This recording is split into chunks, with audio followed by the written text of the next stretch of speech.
Welcome to LNN Insider. I'm Samuel Pugh, and we are relaunching the show into a new format which will focus on local luminaries and the people shaping our communities. Our goal is to provide a window into the conversations happening behind the headlines and the dry press releases. I will be your harbor pilot into the port of wisdom in the anchorage of asinine decision-making. Let's dive in. Whether it's raining diamonds or sapphire skies, add a little sparkle to your day with Petersburg Jewelers. Swader, Central Virginia's premier sports park. Corporate events, parties, date night, or just a family outing. At Swader's, it's always playtime. Colonial Heights is nearing a huge milestone, the city's 75th anniversary. This week, City Manager Doug Smith sat down with LNN's Craig Richards to discuss that event and find out what else is happening in Colonial Heights. We'll be back with that interview after this. Breeze In and get the best lunch in town. Breeze In is a family-owned business that specializes in top-notch service and fried chicken. Come enjoy Breeze In's original finest fried chicken. Like a little spice? Ask for our Virginia Heat Chicken. We have everything from barbecue to Philly cheesesteaks on our made-to-order menu. Thirsty? Walk into our beer cave and enjoy the coldest beer in town, including a wide variety of local craft beers and wines. Enjoy a selection of local Virginia products. Come experience what puts the breeze in Breeze In. Welcome to LNN Insider. We are honored and privileged today to be sitting here with our guest, Doug Smith, City Manager of Colonial Heights. Doug, welcome to the show. Thank you. Glad you took time to come out. It's Friday, and we'll have an easier Friday afternoon, I hope. We have dressed casual, by the way, for this event. So let's jump into it. Sure. City Colonial Heights has a pretty big deal coming up shortly. Tell us a little bit about the 75th, what that is, what it entails, and what we might be doing. Sure. We actually have an interesting history with some of these different milestone years. So 1948, Colonial Heights became a city. So that means this year is the 75th anniversary of that. In a couple years, we have another really interesting milestone, and that is in 2026, we'll be celebrating our 100th anniversary of our incorporation as a town. So we first became a town, later became a city. For that event, a couple years from now, we will really be planning some major recognitions, events, and so on. But we are still going to do certain things during this year for the 75th recognition as well. One of the things we've done kind of as a nice informational piece, there'll be several highlights, including a message from Mayor Kachuba in the upcoming City Focus newsletter. Okay.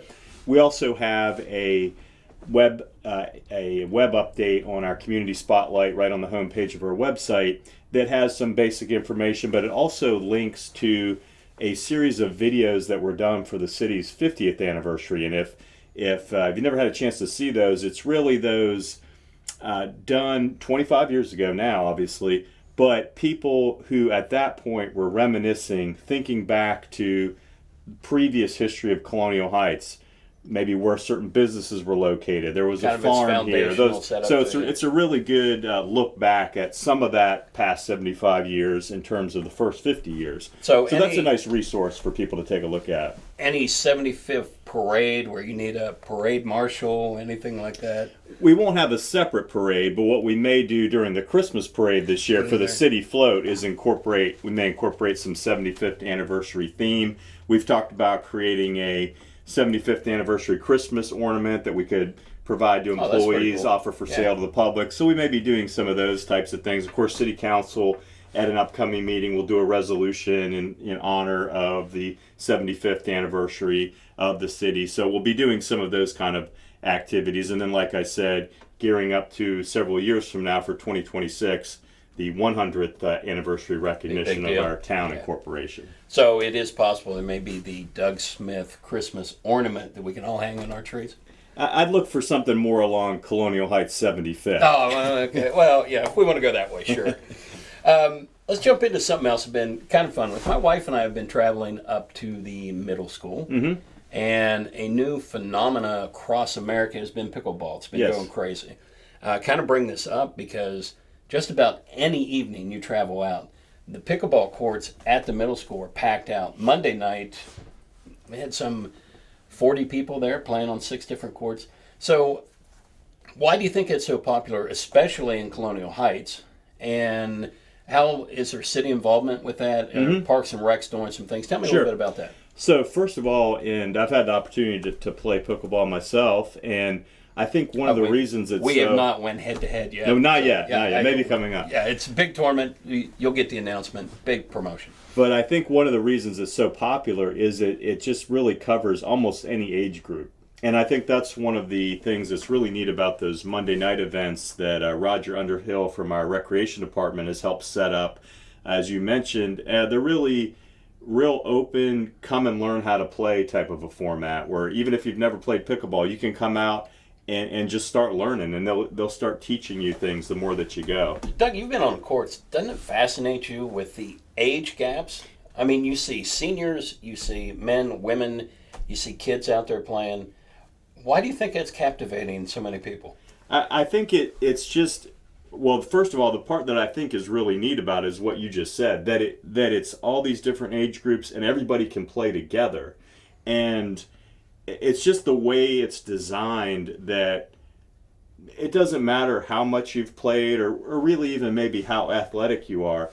You can have a fun time competing and everybody can make a good shot, and you can feel good about that you went out and you had a good time. Plus you are getting exercise too, as someone who needs to get in shape a little bit better. Now, my 17-year-old son, who would probably play pickleball every night if he could, it probably takes him a little longer to get worn out than me. But I think it's and I know you have a tennis background as well. It's easier. A very poor tennis background. It's easier for anybody to just transition and start playing it. You don't have to cover as wide of an area of a court if you're playing with two people per side. So I think that those are some of the things that make it really open to really anybody to learn how to play. Well, what I think's been fun is, and it's funny relating to what you said, table tennis background, racquetball background, tennis, it correlates very well. My son has not played hardly any of those sports, but he's athletic, and he adjusted to it rather quickly too. So the recreational side of it, plus the competitive side of it, because my wife Tammy watches these shows, I will publicly announce that our last game, she beat me 11-2. Okay. But good job. The sun was in my eyes. There was bad heat. I pulled a muscle down here. It's just a whole bunch of reasons, but you won. So that's another thing I think that people find about Colonial Heights they really enjoy. There's a lot of community togetherness in the area. It's not just that, but you also see it in the business. The chamber obviously is very active. Yes. And while it now encompasses Petersburg and Colonial Heights, there's a family feel to that. Doug, what do you account that to in Colonial Heights? Why do they have success even in the businesses feeling like they're together? I think that's just one of the things about Colonial Heights that makes it a special place is that kind of close-knit feeling. Probably a lot of it has to do with myself not being someone who grew up here, but for a lot of people they did, and they stayed here, or maybe their children came back to live here. I think that's probably a lot of it, just those close-knit relationships. But it even carries over to like our city employee group where there's that family type atmosphere amongst the employees as well. Yeah. Now, all's not well in every city, and I'm going a little off script, but there's some road construction going on now that's driving people crazy. What can they expect about that? It's frustrating when you're going out there, but there's twofold. Obviously, there's a reason we're doing repairs. So tell me a little bit about what projects are going on and what kind of inconveniences people can experience and about how long you think it'll take to clean a lot of it. Sure. Probably the one I'll focus on the most would be the Lakeview Avenue modernization project. That's probably the one that most people encounter. And that's been a major project because that's been really like a complete road reconstruction project there. This is mostly federal funded. It's about an $8 million project. The city is contributing about $750,000 because we also wanted to go in and upgrade the water and sewer piping while this project was happening. Much better to do it while that type of project's going than having to come back and repair something later. Right. So this project is widening the roadway, installing a center turn lane, sidewalks, some decorative lighting, but the decorative lighting is more decorative, not for the main lighting. There'll still be overhead lighting involved, and really just a complete upgrade for the roadway. Now, this project is getting further towards the completion stage. In my recent check-in with my public works department, they're looking at fall for that project to be completed. So coming up pretty soon. Yeah. We're really almost to fall. That's our biggest one. But they've been busy with several other projects. One other one is adding, I believe it's a right-hand turn lane from Branders Bridge Road coming onto the boulevard. And then they're also doing some... Which is pretty important with that traffic base that's coming. Branders Bridge seems like it's got exponentially busier over the last, I'd even say, year and a half. And a lot of travel between Chester and coming down through.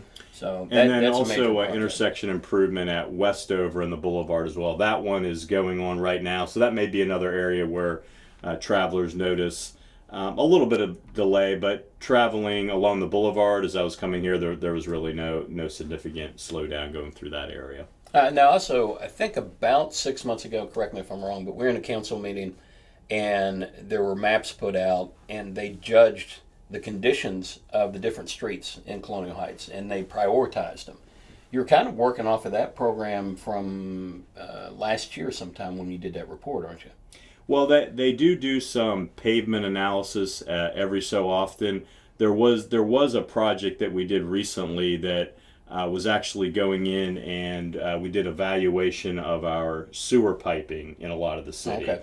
And didn't find any wood ones or... I don't know of any wood ones that we found, but not like other areas. Maybe. But that was allowing us to actually do some camera evaluation work, so that does help us prioritize what areas to direct some of additional funding that we have to try to get some of those problem areas before they get to an emergency repair. Obviously, we will, when a particular piece of infrastructure gets to the point that it has to be repaired, we're going to repair it. Right. It's always much better if we can plan ahead and get it before it gets to that point because we can be more cost effective with our pricing and so on. So the street you live on, was it paved first?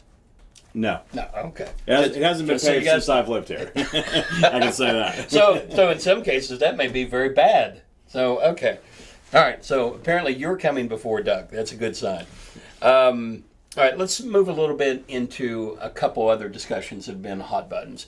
The Fall Line Trail. It's a pretty exciting thing coming up. There are some debates going on with it, some issues with some areas and how people think it may affect them, how close it is to those houses.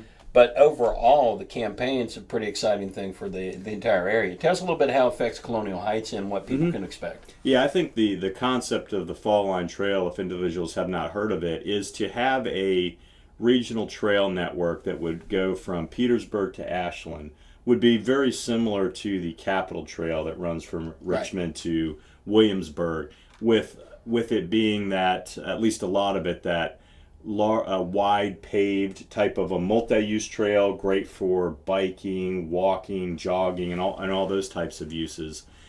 Certainly the opportunity for that trail for our whole region, including us in Colonial Heights, is tremendous. To have that type of a recreational amenity, and one of the big benefits of it is, to a large extent, getting all those types of recreational activities separated from the roadway. Right. So you have a much safer corridor in some cases, especially through the Colonial Heights area.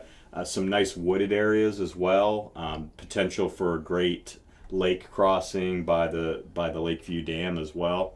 And really, where does it go down the road in the future kind of remains to be seen. But I know from another trail that I had an opportunity to use up in Northern Virginia, after riding on that trail for a while, my wife and I stopped by a coffee shop, and the person there was just telling us about, hey, cool. The bikers, bike riders come, they sit here, they have their coffee. And so certainly, I think one of the things that's really unique with Colonial Heights and this trail network is how close the boulevard is to this potential corridor through our area, that it just creates that natural opportunity for business interaction with people that are coming to use that, as we know just how much, and people may not realize just how much all different types of categories of people that may be coming through or staying in this area, whether it's from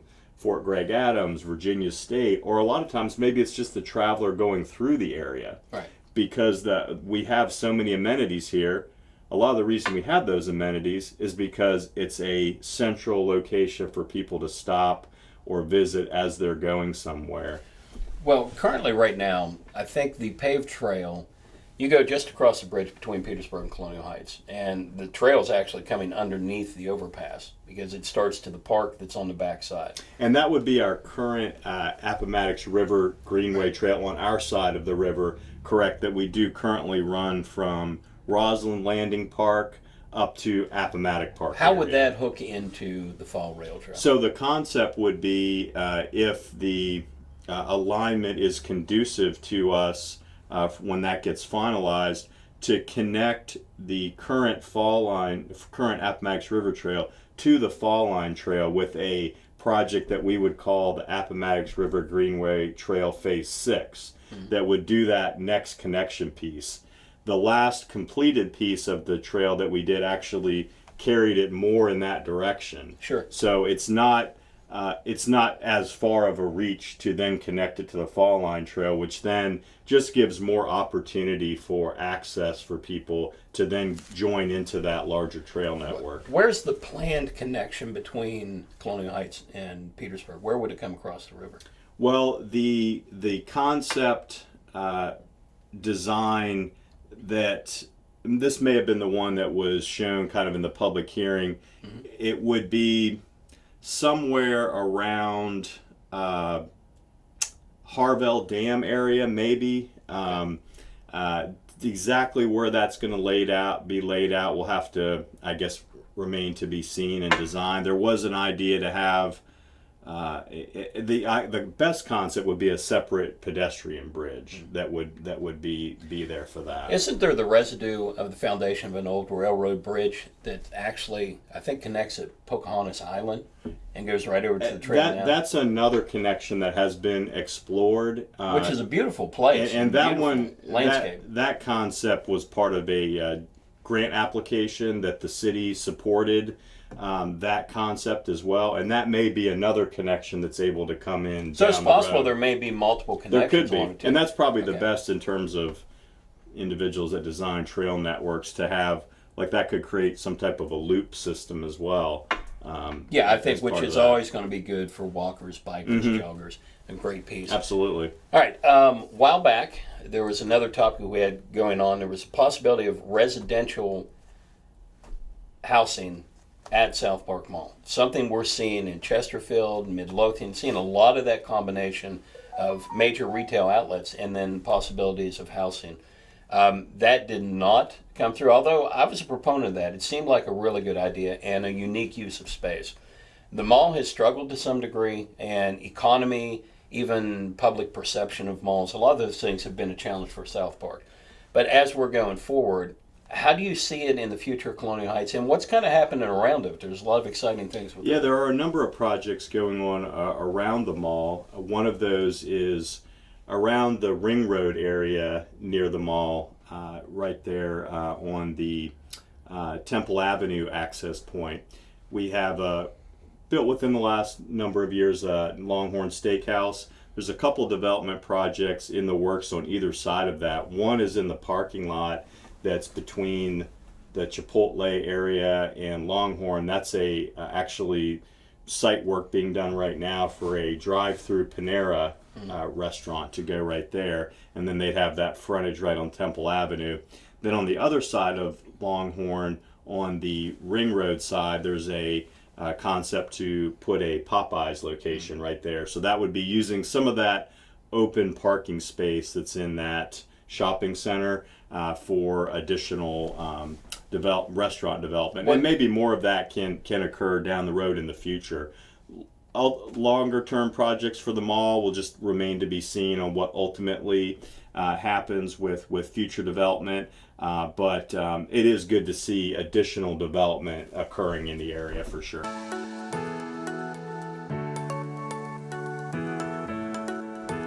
Yes, you can still get haircuts, colors, highlights, waxing services, everything that's going to make you look great right here at the Apothic Company.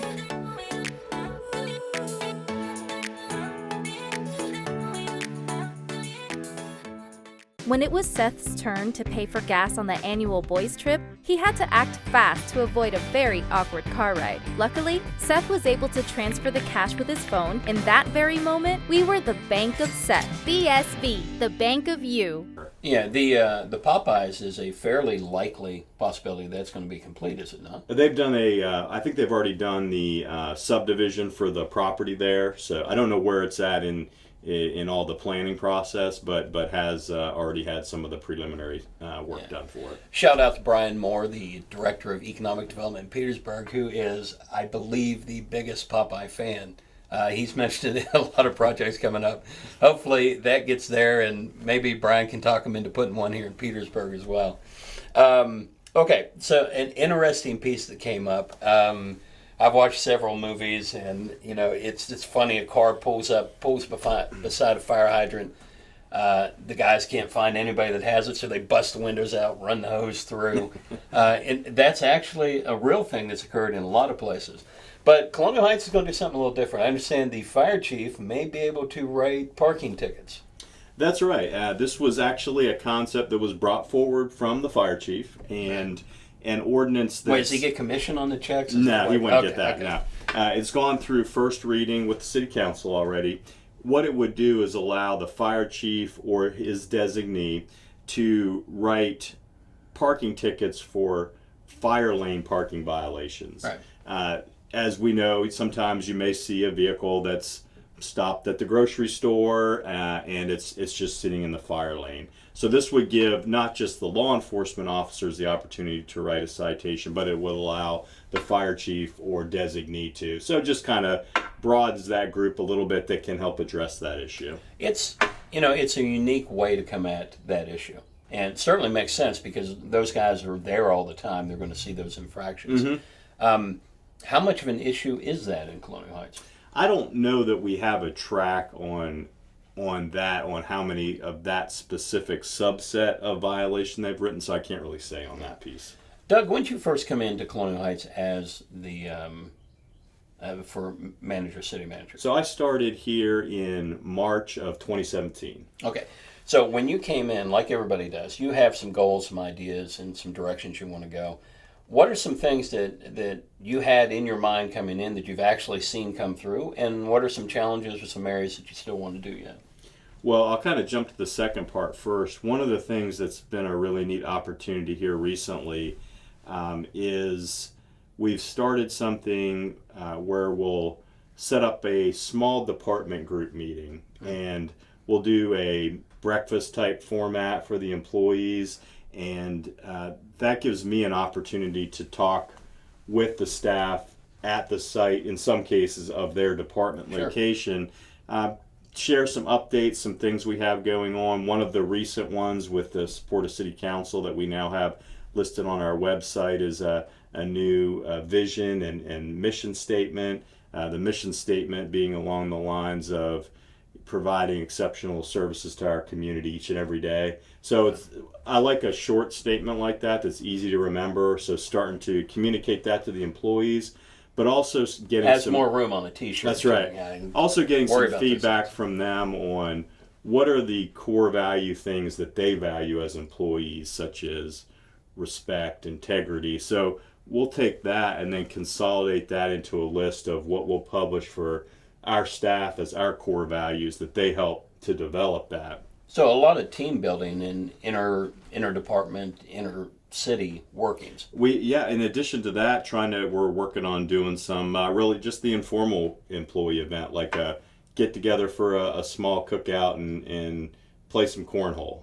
Police department recently and fire department did something where they just did a little parking lot cookout for their employees. Some of those things just important to communicate to the staff that we do respect and value them and how important they are, because without the staff, we couldn't do anything. And without the community, we wouldn't be here. So we're really all part of a really big team working together. Well, and that takes the next question, because the question would be, why put all that effort and energy into that? How does it help the citizens of the community? In essence, what you're saying, better teams, better service. Absolutely. And as we know, today's day and times, just how competitive the employment market is, And we certainly do what we can to try to be competitive on pay and try to provide a good benefits package as well. But just having a place that pays well and provides good benefits isn't necessarily going to be a reason why somebody stays at a job anymore. Right. There's so many options that are out there. So just having a place where people enjoy coming to work, of course, is so important. That's a big part of it.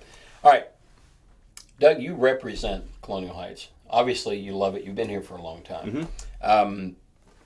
This is your moment for self-promotion. I don't mean you personally, because I know you don't do that. But why should I put a business in Colonial Heights, and why should I move to Colonial Heights? Well, first start with the business part. The location that Colonial Heights has so many advantages with in our region, such a central location. One of the things that we kind of learned when going through some review with a like an outside real estate type consultant is places like to locate when something's already there. And certainly we have that advantage here of having a lot of things located here. So as far as business location, it's just such a great central area to locate. And as you mentioned, both for Colonial Heights and Petersburg, we have such a really strong Chamber of Commerce now as well. Yeah, John Brandt does a phenomenal He's done an outstanding job, and I've commented to people about how great it's been since the two chambers have merged. And as you know, we just get such a great group of individuals at the monthly meetings now, and that's part of having a close business community as well. Don't you feel that has also drawn the businesses of Colonial Heights and Petersburg closer together in some ways? You would certainly see the opportunity for that, for sure. Yeah, it seems like when you're at the meetings and the chamber meetings, and you're there, and representatives from Petersburg are as well, but it just seems more communal. In the past, it doesn't seem as more antagonistic. It seems like they're all working towards a common goal. Mm-hmm. So that's credit to John Brandt and to the chamber, absolutely, for what they're doing as well. But it does seem to open up, I think, some economic opportunities to where if we put something in one place or the other, you can cross-share. You have opportunity for covering both areas, exactly. Yeah, we Petersburg has Petersburg Cavaliers and a semi-pro basketball team. Colonial Heights has the Chili Peppers, and it seems we're creating this area of excitement, fun, things to do, quality of life pieces. And then that leads right into a lot of things that have to do with why is it a good place to live? Right. Well, a lot of those things that we just talked about carry over to that. Yeah, there's so many things to do. We're close to Richmond, but you don't have to go to Richmond for pretty much anything unless you really want to. You can get pretty much everything you need here. There's the local entertainment in terms of the Swift Creek Mill Theater right outside the city, the Chili Peppers, high school and youth sports, pickleball opportunities. We just talked about that. Entry opportunities. And you're so close to, when you live in an area, you're part of that, city that you live in, but then there's also this region around you. So like right here, you're right across the street from Old Town Petersburg. Right. Great restaurants, great things to come to here as well. So you're part of this larger region. But some of the other things we talked about, Colonial Heights being such a neat small town feel community. Some of the traditions of the, of course, 4th of July fireworks, the Christmas parade, and the Fort Clifton Festival. Those opportunities where the community comes out and just enjoys an activity together. I think that carries right into then the Tri-City Chili Peppers playing at Shepherd Stadium, because it's like